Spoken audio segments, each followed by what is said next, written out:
இந்தியாவுக்கும் ஐரோப்பிய யூனியனுக்கும் நடுவுல ஒரு வரலாற்று சிறப்புமிக்க ஒப்பந்தம் கையெழுத்தாயிருக்கு. கிட்டத்தட்ட 20 வருஷமா நடந்த பேச்சுவார்த்தைக்கு பிறகு வந்திருக்க இந்த ஒப்பந்தம் உலக வர்த்தகத்தோட போக்கையே மாத்தப் போகுதுன்னு சொல்றாங்க. வாங்க இது என்னன்னு ஆழமா அலசி பார்க்கலாம். இந்த ஒப்பந்தத்தை சாதாரணமா எடை போட்டுறாதீங்க. ஐரோப்பிய ஆணையத்தோட தலைவர் உர்சுலா வாண்டர் லேயன் இத பத்தி சொல்லும்போது the mother of all deals, அதாவது எல்லா ஒப்பந்தங்களுக்கும் தாய் அப்படின்னு சொல்லியிருக்கிறாங்க. யோசிச்சு பாருங்க, இது எந்த அளவுக்கு ஒரு பெரிய விஷயம்னு. முதல்ல இந்த நம்பரை பாருங்க, 25%. உலகத்தோட மொத்த உள்நாட்டு உற்பத்தியில, அதாவது குளோபல் ஜிடிபில கால்வாசி பங்கு இந்த ஒரு டீல்குள்ள அடங்கியிருக்கு. அடேங்கப்பா, இதோட பவரு கொஞ்சம் கற்பனை பண்ணி பாருங்களேன். பொருளாதாரம் ஒரு பக்கம்னா இன்னொரு பக்கம் மக்கள், கிட்டத்தட்ட 200 கோடி மக்கள். இவங்க எல்லாருக்கும் ஒரு பெரிய தடையற்ற வர்த்தக பகுதியை இந்த ஒப்பந்தம் உருவாக்குது. இது 2 பெரிய கண்டங்களையும் இணைக்கிற ஒரு வர்த்தக பாலம் மாதிரி. சரி, இந்த தாய் ஒப்பந்தம்னு சொல்றோமே, இது எப்படி உருவாச்சு? இது ஒரே நாள்ல நடந்த மேஜிக் எல்லாம் இல்ல. இதுக்கு பின்னாடி கிட்டத்தட்ட 20 வருஷ உழைப்பும் விடாமுயற்சியும் இருக்கு. இந்த டைம்லைனை பாருங்க, உங்களுக்கே புரியும்.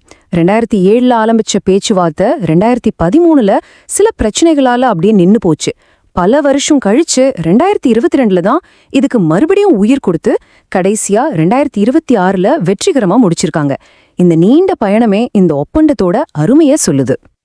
ஓகே, இவ்ளோ சொல்றீங்களே, இந்த ஒப்பந்தத்துல அப்படி என்னதான் இருக்கு? இது எப்படி வியாபாரத்துல இருக்கிற சிக்கல்களை குறைக்குதுன்னு இப்ப பார்க்கலாம். இத புரிஞ்சுக்கிறதுக்கு நாம முதல்ல டாரிஃப், அதாவது சுங்க வரினா என்னன்னு தெரிஞ்சுக்கணும். சிம்பிளா சொல்லணும்னா, ஒரு நாடு மத்த நாட்டுல இருந்து வர பொருட்கள் மேல போடுற வரி தான் இது. இந்த வரி எவ்வளோக்கு எவ்வளோ குறையுதோ அவ்வளோக்கு அவ்வளோ வியாபாரம் சுலபமாகும். இந்த ஒப்பந்தத்தோட மேஜிக்க பார்க்கணுமா? இதோ ஒரு சூப்பர் உதாரணம். முன்னெல்லாம் ஐரோப்பாவிலிருந்து இந்தியாவுக்கு ஒரு காரை இறக்குமதி பண்ணா 110% வரி கட்டணும். ஆனா இப்போ வெறும் 10% தான். என்ன ஒரு பிரம்மாண்டமான மாற்றம் பாத்தீங்களா? அப்போ இந்த டீல்ல யாருக்கு அதிக லாபம்? இந்தியாவுக்கா இல்ல ஐரோப்பாவுக்கா? வாங்க, யார் யார் இதுல பெரிய வின்னர்ஸ்னு ஒரு லிஸ்ட் போடுவோம். இந்தியாவுக்கு இது உண்மையிலே ஒரு ஜாக்பாட் தான். நம்ம ஜவளி, நகை, தோல் பொருட்கள்னு பல தொழில்களுக்கு ஐரோப்பிய சந்தை வரியே இல்லாம திறக்குது. அது மட்டும் இல்லாம நம்ம ஐடி திறமைக்கும் ஸ்கில்ட் ப்ரொஃபஷனல்ஸுக்கும் அங்கே போக வர்றது ரொம்ப சுலபமாக போகுது. அதே நேரம் ஐரோப்பாவுக்கும் இது ஒரு பெரிய வெற்றி தான். அவங்களோட கார்கள், மெஷின்கள், ஹைடெக் பொருட்களுக்கு இந்தியாவின் பிரம்மாண்டமான சந்தை திறக்குது. இங்க ஏற்கனவே பிசினஸ் பண்ற 6000க்கும் மேற்பட்ட ஐரோப்பிய கம்பெனிகளுக்கு இது ஒரு பெரிய பூஸ்ட்.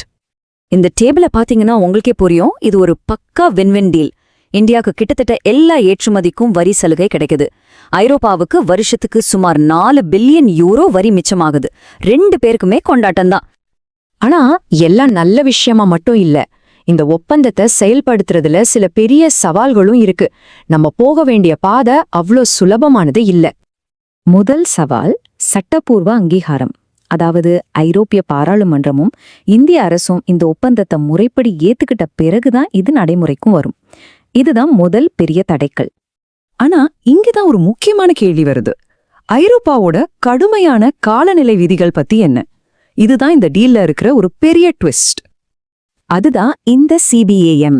சிம்பிளா சொல்லணும்னா இது ஒரு கார்பன் வரி. ஐரோப்பாவுக்கு வர்ற ஒரு பொருளை தயாரிக்கிறதுல எவ்வளவு கார்பன் உமிழ்வு ஏற்பட்டிருக்குன்னு கணக்கு போட்டு அதுக்கேத்த மாதிரி வரி போடுவாங்க. இது நம்ம இந்திய ஏற்றுமதியாளர்களுக்கு ஒரு பெரிய சவாலா இருக்கலாம்.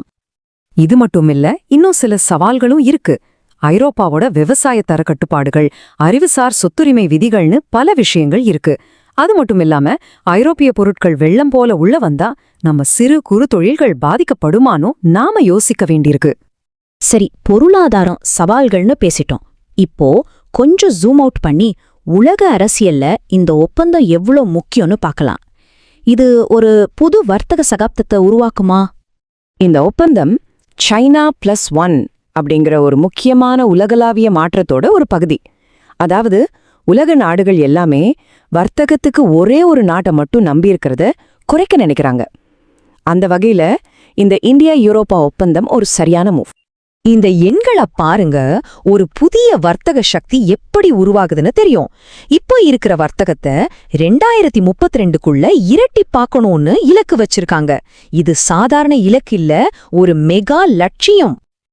அப்போ இந்த ரெண்டு பெரிய சக்திகளும் கைகோர்க்கும்போது உலக வர்த்தகத்தோட எதிர்காலத்தை யார் தீர்மானிப்பாங்க?